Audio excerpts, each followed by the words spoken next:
Hey everyone, welcome back. We had the 10-year and the 30-year Treasury auctions take place today and yesterday, and we do finally have the results for those. So I did want to go over that today with you all. In regards to the 10-year auction, we had about 17.8% in terms of domestic demand compared to the 18.9% from last month. And then in terms of foreign demand, we were at about 56.8% compared to the previous of 60.6%. Now for the 30-year, 20.2% for domestic compared to 17.3%.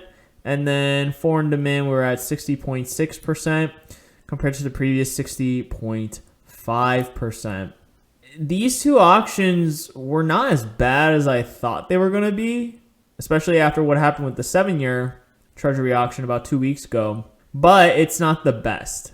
And in terms of foreign buyers, it's less from before for the 10-year, which is really the most important one. And then in terms of the 30-year, I mean, it's basically flat. It's evident that foreign demand is waning. This chart actually does a really good job of it. I mean, we see that there's been consecutive decline in federal debt ownership by foreign investors for multiple years. And I strongly believe that this trend will continue.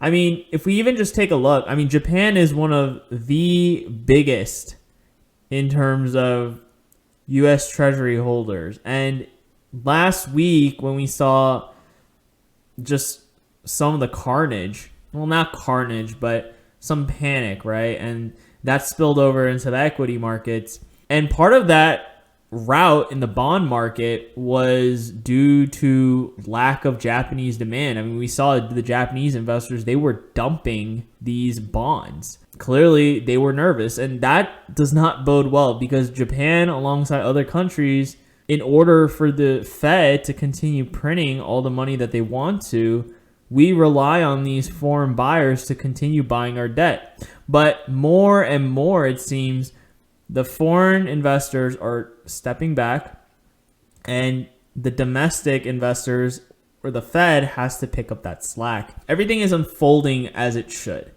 The Fed continues to print money and there is just an excessive supply of this debt that needs to be sucked up.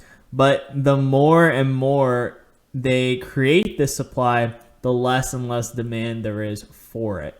There is Treasury auctions every single month. So important to keep your eye on those because that's where a lot of the volatility can originate from. Either to the upside or to the downside.